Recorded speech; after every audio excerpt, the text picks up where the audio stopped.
Whoa, that budget was something else earlier in the week because we were looking at a lot of controversy. You've got Jim Flaherty, of course, and income splitting is a big subject there, but also the response from the Liberal Party to the budget seemed a little bit naive, but we'll have that discussion. Stephen Lawton and Sarah McIntyre will be joining us shortly to have that.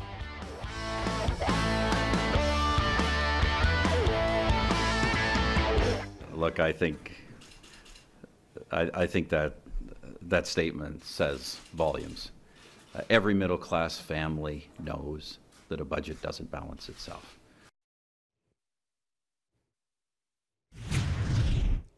And indeed, no budget does balance itself. Stephen Lawton is a Liberal pundit. What did you make of your leaders, if you will, comments on the budget? Well, I got the feeling that Justin was trying to grab a hold of a big mass of jelly. It's really hard to do because there isn't an awful lot in this budget, even though it's well over 200 pages. There really wasn't anything in there that was too startling, too innovative. It was a real wait and see, wait for my next budget kind of budget. And so it's really hard to sort of grab hold of something that you can really run with. So I think what we saw with Justin is, I don't know what to do with this budget because it really doesn't say anything. Well, okay, and a lot of people have said that it's very thin in terms of content, the budget that is. But that said, they were driving towards, and you might see this year, a balanced budget. And his comments that, you know, the economy will grow and the budget will take care of itself, it doesn't happen that way. Well, no, and the economy doesn't necessarily take care of itself, but the economy does its own sort of thing, and we've seen that over years and years and years. I've always thought you can always make an economy worse. It's very hard to make an economy better, as successive governments have proven. The fact that an economy will not take care of itself, but it will do what it will do. And there's precious little that we've seen, you know, otherwise this government would have done it over the last 8 years to steer the economy in the right direction. The economy is going to do what it's going to do. Sarah McIntyre joins us as well, Sun News contributor. And Sarah, when you look at this thing, it doesn't look like the Liberal leader has any kind of a plan. Well, no. Economically. I mean, what we do know from Justin Trudeau is he's in favor of legalizing marijuana.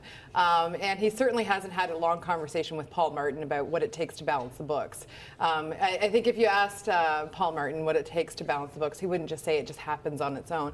And you're right. I mean, the economy does there's only so much a government can do. Obviously, this particular government was faced with a global economic recession that hit everyone very hard. And what can you do as a government? Well, you can provide stability and certainty, and that's definitely what Jim Flaherty's done. Year over year, you see him, his forecasts are always on the conservative side. He could have balanced the budget this year, and we probably actually will see the budget balance this year, but he won't put that down as a marker until 2015 when there's lots of room, $6 billion surplus for 2015, which of course is when they're going to be bringing in all of their goodies just in time for the election. And in fact, Stephen, when you look at this, you know, the Conservative government has tweaked the cost of the taxpayer, reducing the cost overall of government. And we saw more of that in this budget. I'm not sure that's true. I mean, what they've done is they've rearranged the deck chairs on the Titanic. I mean, the costs, you know, everyone says, okay, the cost of the family is down by this, but there are all kinds of subsequent built-in user costs that are now being downloaded to the individual. Yes, you know, we have, you know, forget the enormous overhang that we have of the deficit and the debt, which has got to be paid at some point. That's just pushing snow forward. That has got to be paid, and who's going to pay that? As people here like to say, there's only one taxpayer, and that's going to be you and me that's going to pay that at some point. To say that this has been a benefit to the taxpayers, all we've done is postpone the pain. Well, I mean, they've had to make some tough decisions. There's a lot of people asking for a lot of things. And, you know, Jim Flaherty reminded everyone that, of course, the tax to the average family in Canada, the Conservatives have brought down taxes over $3,000. Yeah. You know, and we've brought down the GST has come down. You've seen corporate taxes come down. So there has been an overall reduction in the size of government comparatively to the size of the economy. And this is the first budget where you actually see spending decrease. And as a conservative, as a fiscal conservative, you know, this is the first time where I can actually, there's not a lot of sexy stuff in this budget, but I can actually applaud it because you're seeing spending for the first time going in the right direction. And you're seeing operating budgets for governments across government are going to be frozen, and they're going to finally start tackling the big liability, which is pension liabilities for public servants. So that's put on the table. We don't have the details of that, but it's actually on the table, and they're actually going to be willing to engage on that. I mean, some of the pension plans that they have federally, you and I pay for it, but you and I will never get those types of pension plans. And I think it's high time they sit down with civil servants and say, okay, you've got to start contributing a little bit more to your own retirement plan. Yeah, I agreed with that. We're going to take a 2-minute break. We'll be right back discussing the next component, if you will, how the Conservatives are responding to income splitting. Don't go away. We'll be right back. It works well if one of the partners does not work or have an income outside the home. If two partners are both out in the workforce and earning salaries that are comparable, then the splitting doesn't accomplish much for them. And I look forward to the debate over the course of the next year. Don't worry, we're not doing it this year. Oh, it'll be a debate, all right, Jim Flaherty, because income splitting was promised in 2011 by the Conservatives. Stephen, what do you make of the waffling, if you will, by Mr. Flaherty on income splitting? Is this the 2014 Income Trust? It's I wonder whether or not there is really a debate inside the Conservative ranks, whether or not this is just a bait and switch. They send out a trial balloon that it's not going to be fulfilled as an election promise from 2011, and Harper now is starting to say, yeah, well, there's no disagreement about this. We're putting off income splitting.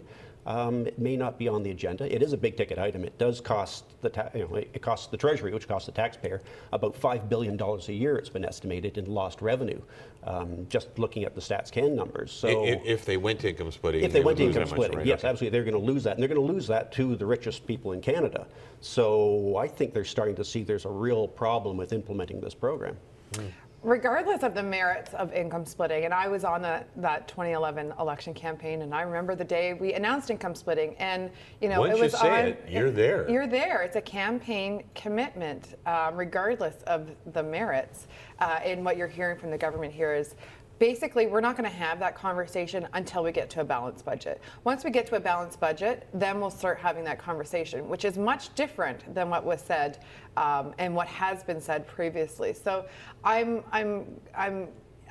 interested to see how this is actually You're torn, going. as they say. I think that if you make a campaign commitment, you stick to your campaign commitment. Although I'm not in favor of income splitting as a policy. I'm still waiting for my single and employed tax credit from this government. They have tax credits for everybody, but not for the person that's just keeping their head down and working in that single.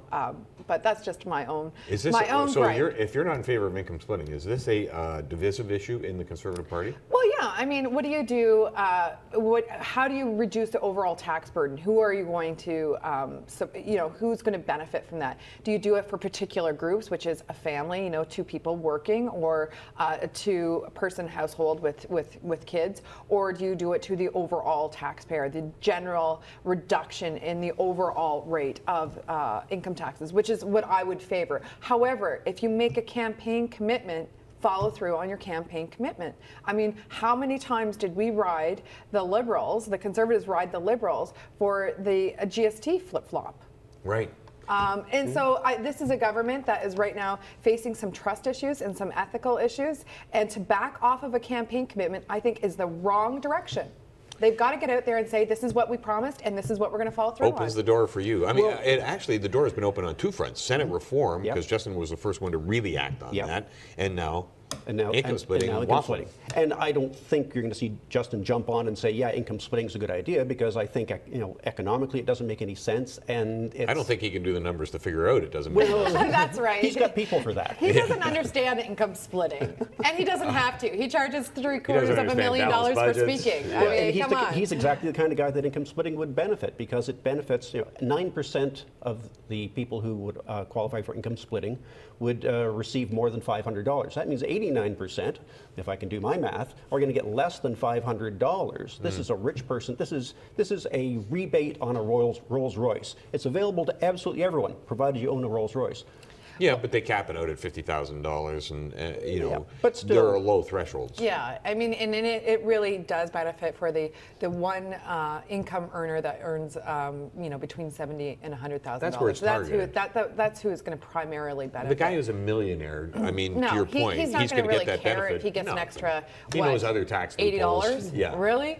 Oh yeah, it's a real rich man's tax. I mean, there's lots of criticisms on income splitting, but to say that it's a rich man's tax break is false. But you know, I think that if you make a campaign commitment, you follow through on that commitment. Could you be doing other things with that money or with that tax room? Yeah, lower the overall tax rate, and that's going to put more money in more people's pockets. Now, you said the door was open on this. Why wouldn't you bring this up as a Oh, I think you bring it up. subject? Oh, you bring it up certainly as a trust issue. You don't. I don't think you're going to see the Liberals adopting it because the Conservatives have ceded the field on income splitting. I think you're going to see, yes, it is a trust issue. You know, we're going to pile it on with the Senate problems and with all the various other ethical issues that are plaguing the Conservatives, which plague any government in the 7th, 8th year. They get old, they get corrupt, they get complacent, they get greedy. Doesn't matter if it's Liberals or Conservatives. Governments just have a natural life. Here's the thought, though, the the third Liberals- termitis that happens. Exactly. It besets every And I'm government. agnostic about that. It happens to absolutely everybody. Well, you know, that's why And we're seeing it- McGuinty's gone and Wynne is here trying to pave the new path Yeah, with no, which $1.2 didn't seem to billion work. in canceled gas plants. But Is there a chance that the Liberals pick up this ball and says income splitting is a good idea, and then they own that issue as well? I don't think so. I don't think it's seen as a middle class tax benefit. I don't.